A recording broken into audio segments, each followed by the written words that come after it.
Hello, I'm a 21-year-old guy who, after diligently studying in a provincial area, managed to attend college in New York.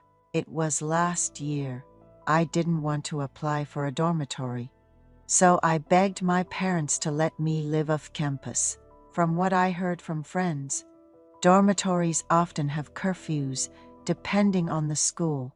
Just having graduated from high school and eager to embrace freedom, the thought of living with such restrictions felt suffocating. I deliberately missed the dorm application period and told my parents, I can just find a place near school. There are plenty of share houses these days. However, my parents were firm. They acknowledged that it's fine to have fun and enjoy oneself, but reminded me that everything comes with responsibilities. They then insisted, go live with your aunt. My mom is the youngest and very cherished daughter in her family, with 3 older brothers and 1 sister. My eldest uncle is 18 years older than my mom, practically a grandfather figure to me, and is already in his 60s. So our relationship isn't exactly casual. The idea of staying at my uncle's house. My cousin brother has already married and started his own family. He's in his mid-30s, and living with him wouldn't be uncomfortable. So, imagine how awkward it would be for me to live with my uncle and aunt. Honestly, I was grumbling and really didn't like the idea, but there was no other option. It was decided that my parents would send a certain amount of money each month to my aunt, who in turn would provide meals and do laundry for me. A few days before the start of the semester, my parents, who hadn't seen my uncle and aunt in a while, packed my stuff and we all headed to New York together. My aunt had prepared the room previously used by my cousin before he got married. The house was small but duplex, so the second floor was entirely mine to use. There was a separate staircase leading to the second floor, and an entrance I could use on my own. Honestly, I didn't know the house was like this, but seeing it with my own eyes, I thought it might be okay to live here. While I was busy unpacking in my room and looking around the house, the adults were already grilling meat and having a drink in the yard. I quietly joined them, eating without saying much. Listening to their conversation, I realized my uncle and aunt seemed like very enlightened people. My aunt told my parents, raising kids, I learned it's pointless to micromanage them like catching mice. When they want to play, just let them be. We've all been there. She said this with a hearty laugh. Then, looking at me, she said, our David, let's have a good time moving forward. You can even bring your girlfriend home, and laughed uproariously again. My uncle joined in. What girlfriend? He hasn't even started school yet. Maybe by May, adding to the laughter. I was a bit taken aback but felt reassured, thinking, no curfew and they'll respect my space. My parents were worried I might get into trouble, but staying at my uncle's seemed to ease their minds somewhat. After spending a night there with my parents, we returned home. During my stay before school started, my uncle was hardly ever home, busy traveling with friends as a kind of retirement treat for himself. My aunt, a lifelong homemaker, was always home unless she had specific plans. At first, her morning wake-up calls for breakfast felt bothersome, but as time went on, I realized she just wanted someone to share meals and time with. Despite desperately wanting to sleep in, I got up for breakfast. Not wanting to miss the meal she prepared, she was considerate enough to let me sleep in on days I didn't have class. Living there, I even started to feel a connection to my grandmother, whom I hardly remembered.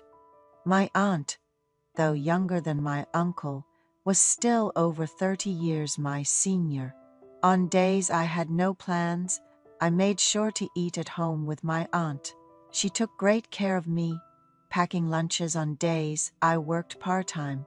Occasionally, my married cousin would bring his wife and kids over, making for a lively household. College life turned out to be tougher than I expected, but living in a boarding house, I felt like I was experiencing a new adventure. My aunt took better care of me than even my own parents, without any nagging.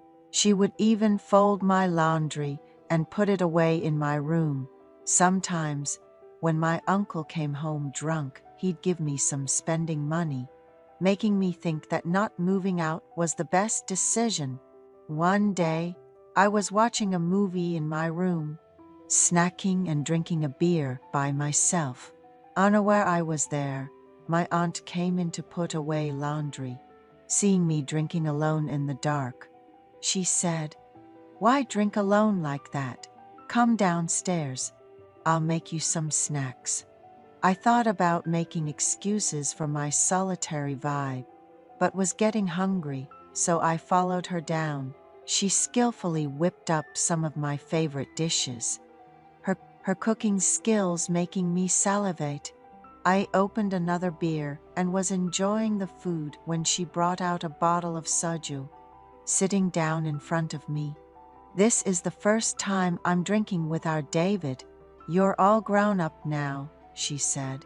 Feeling a bit shy, I responded, "Of course, I'm a college student now."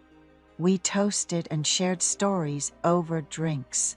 My aunt turned out to be much more open and spirited than I thought.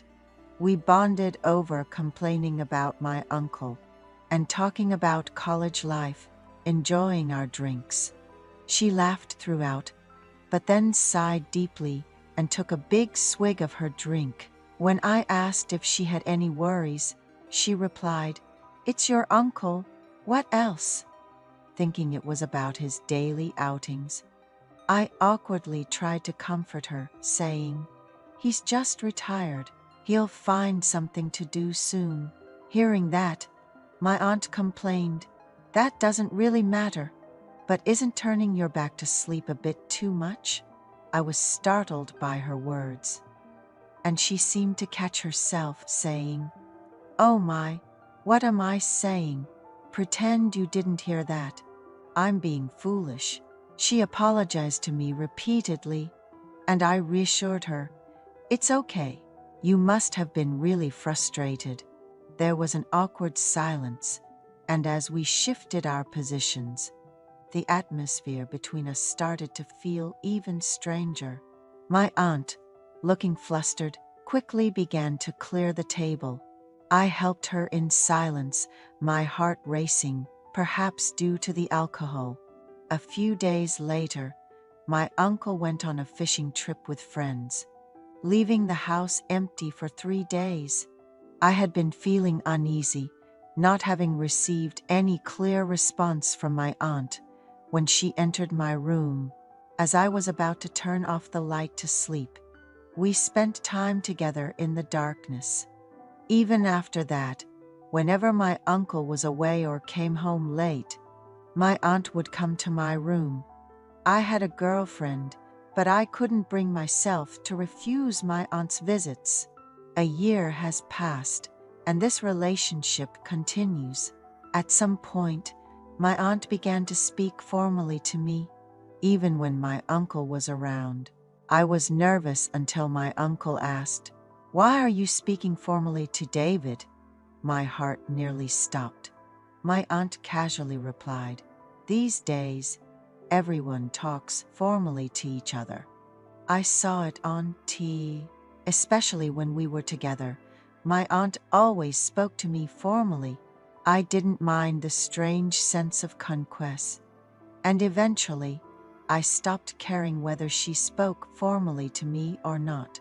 On days when my uncle seemed likely to come home early, my aunt would visit me even before dinner time. I worried about my uncle coming home, But my aunt seemed unconcerned. Being young and full of energy, I hardly felt tired, even staying up all night. Lately, I find myself going to the master bedroom first. My hope is to continue living like this, boarding and staying with my aunt.